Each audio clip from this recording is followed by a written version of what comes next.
జగత్తే గురువు, అదే జగద్గురు అని చెప్పారు. మాస్టర్ జీకే గారు ఏంటంటే ఇతర దైవారాధన అనేది చాలా ప్రధానమైంది. సమస్తలను దేవుడిని చూడడమే ఆయన నేర్పిన సనాతన ధర్మం. మనకి ధర్మం అంటే ఆచరిస్తే రక్షించే ధర్మం అంటారన్నమాట. ధర్మం అనేది సనాతన ధర్మం అనేది మన ప్రాచీన సంప్రదాయంలో మనకి ఒక ఆయువు పట్టు కాబట్టి ఆ ధర్మాన్ని ప్రబోధించడం అనేది మాస్టర్ గారు మాకు నేర్పారు. ధర్మంగా జీవించడం, స్వభావాన్ని తీర్చిదిద్దుకోవాలి, స్వభావాన్ని సంస్కరించుకోవాలి. అప్పుడే మనకి ధర్మం బాగా అవగాహన వస్తుందని చెప్తున్నారు. ముఖ్యంగా మాస్టర్ గారి యొక్క దీంట్లో హోమియో సేవ పవిత్రమైంది. హోమియో సేవ అన్నది మాస్టర్ హోమియో విద్యాలయం అని చెప్పి మాస్టర్ గారు స్థాపించారు. మాస్టర్ అంటే ఆయన మాస్టర్ పేరు మాస్టర్ సివి అన్నమాట స్థాపించారు. అదే సమాజంలో శాంతియుత వాతావరణం నెలకొనడానికి మాస్టర్ జీకే గారు పెట్టినవే మాస్టర్ సివి గురు పూజ మహోత్సవాలు. కొన్ని వేల మంది ఈ ఉత్సవాల్లో పాల్గొని ప్రేరణ పొందుతుంటారు, ప్రబోధాలను స్వీకరించి ఆచరిస్తుంటారు. వారి జీవితంలో సాంప్రదాయ పరిరక్షణ ఉంటుంది, సనాతన ధర్మ ఆచరణ ఉంటుంది.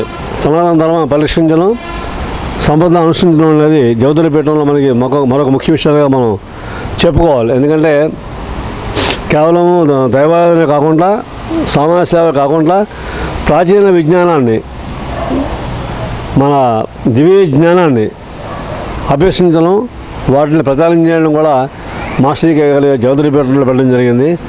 సనాతనమైన ధర్మం శాశ్వతమైనదని చెప్తున్నారు మాస్టర్ గారు. సనాతనం అంటే నిత్యనూతనమే. సనాతనం ఓల్డ్ అనుకోకూడదు. సనాతనం అంటే నిత్యనూతనమే. దానికి మాస్టర్ గారు ఇచ్చింది గాయత్రి మంత్రము. మన వేద సూత్రాలను కూడా సనాతన ధర్మాన్ని ప్రబోధిస్తుంటాయి. వేద సూక్తాలు సుప్ర సూక్తంలో, విష్ణు సూక్తంలో మనం చూస్తే, ఋతు సూక్తంలో మనకి సౌలభాసన ఉంటుంది, మనకి దేవరాధన ఉంటుంది, మనకి ధర్మాన్ని ఆచరించే విధానం ఉంటుంది. భారతం, భాగవతం, భగవద్గీతలో ధర్మం బాగా ఉందని మాస్టర్ గారు మాకు చెబుతూ ఉండేవారు.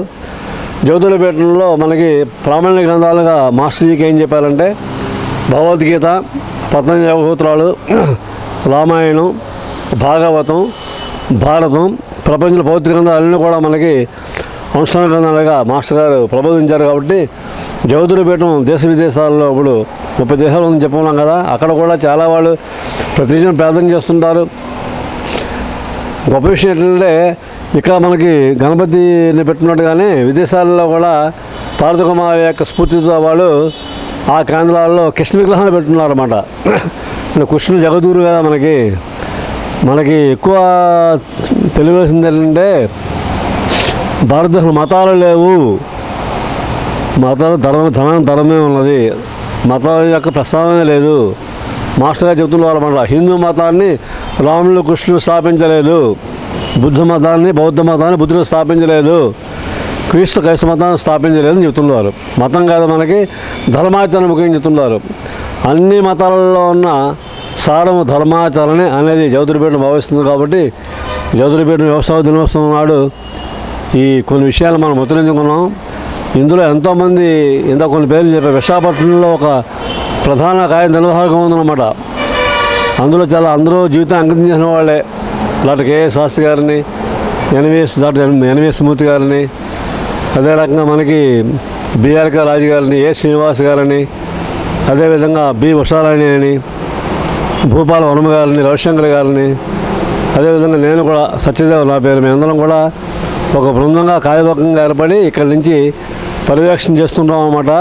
జ్యోతిర్పీఠంలో బాధ్యత ప్రధానం కాబట్టి మనకి బాధ్యతనే నేర్పుతుంటాం. కాబట్టి మాస్టర్ జీకే అనుగ్రహంగా, జగద్గురు యొక్క ఆశీర్వచనంగా, మాస్టర్ సివి గారి యొక్క యోగా ఫలంగా జగద్గురుపీఠం పార్వతీకుమారి యొక్క నేతృత్వంలో భౌగోళికంగా వ్యాప్తి చెందింది.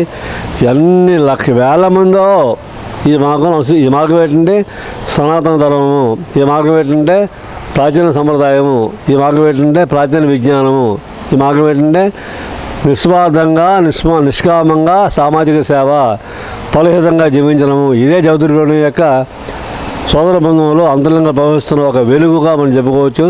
లోకా సమస్త సుఖినో భవంతు, లోకా సమస్త సుఖినో భవంతు, లోకా సమస్త సుఖినో భవంతు.